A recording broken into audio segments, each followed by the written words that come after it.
In my video on Ne Zha 2, I said that the film wasn't quite Pixar level in terms of storytelling. Ne Zha 1 is. It focused less on action scenes and more on character and theme development, which is what made the writing so powerful. Like many great Pixar films, the theme development and character development are connected. In this movie, the thematic debate has the opposing beliefs of you can't change your fate and you can change your fate. This theme is executed in distinct ways among two characters. The protagonist is Ne Zha. He's a human, but he's also the reincarnation of the demon orb, which makes him a demon. He was naturally destructive, but the ring placed around his neck allowed him to control himself like a human. As a powerful demon reincarnation, he had two fates. The first was that he was fated to be a destructive monster.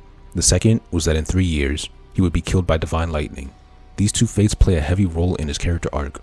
Ne Zha wanted to be accepted by his village, but everyone feared him and treated him like a monster. He leaned into this belief and intentionally caused havoc in the village. Changtong Pass isn't a village, but I'll call it that because it's quicker. His parents tried to fix his image by training him to fight demons and protect his home. They also lied to him and said that he was the reincarnation of the spirit pearl instead of the demon orb to give him hope.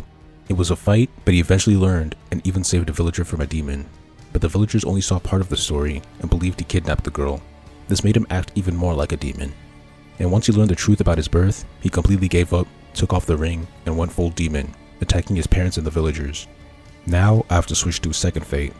Initially, he believed that his parents were trying to get him to train to keep him away from the village, but then he learned the truth. His father wanted him to become a demon hunter so that the gods would remove his 3-year death sentence, but that didn't work. Then he used a magic talisman that would switch his fate with Ne Zha's, meaning that he would die in place of his son.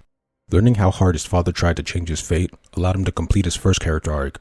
He decided that he wouldn't be the demon people thought he was, and protected his village from certain death. And then there's Ao Bing. Although he was a dragon, he was also the reincarnation of the spirit pearl. His father's plan was to use him to reach immortality and free all the dragons. That was his destiny. Part of the plan was letting Ne Zha kill his family, but because he was friends with him, he decided to step in and stop the demonic Ne Zha, denying his destiny. Unfortunately, when the villagers found out he was a dragon, they mistreated him and he went back to his father's plan. Instead of Ne Zha killing people, he planned to eradicate the whole village himself. This is when Ne Zha returned, having completed his arc and protected his village. During the fight, Ne Zha learned to control his demon powers and defeated Ao Bing, but he spared him because they were friends. This act of compassion allowed Ao Bing to complete his arc and inspired him to save his friend in the climax. The way both heroes bounced back and forth between opposing beliefs instead of having a smooth transition made the writing more complex and took the plot in interesting directions. In the climax, although Ne Zha was willing to fight for his first fate, the demon one, he initially accepted his second fate, the lightning death, shown by him ripping up the fate-switching talisman.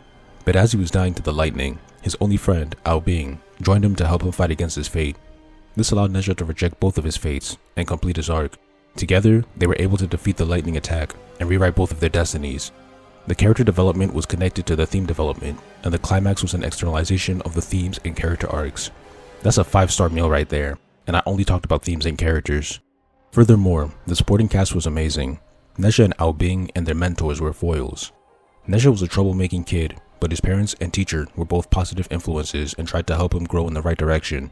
His mom always showered him with love. His father switched their fates so that he would die instead. His teacher taught him to fight and use magic, tools that he'd use to rewrite his fate. Meanwhile, Ao Bing was a naturally good kid that was corrupted by his mentors. His teacher and father tried to use him as a pawn in their evil plans. Ao Bing's teacher was also the one that told Ne Zha the truth and steered him down the demonic path. This movie was just so well crafted.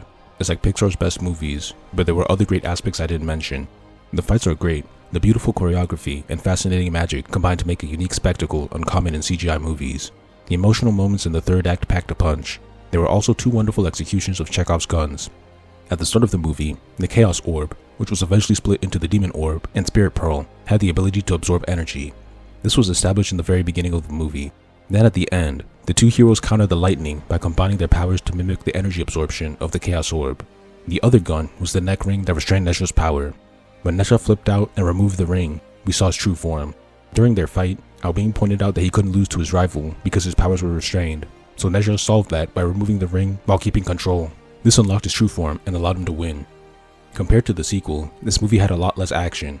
Most of the fights were in the third act. Additionally, the plot was a lot simpler. There wasn't an external engine moving the plot along, like the trials in the sequel. Both of these traits gave the story room to develop the characters and themes significantly more, and I prefer that.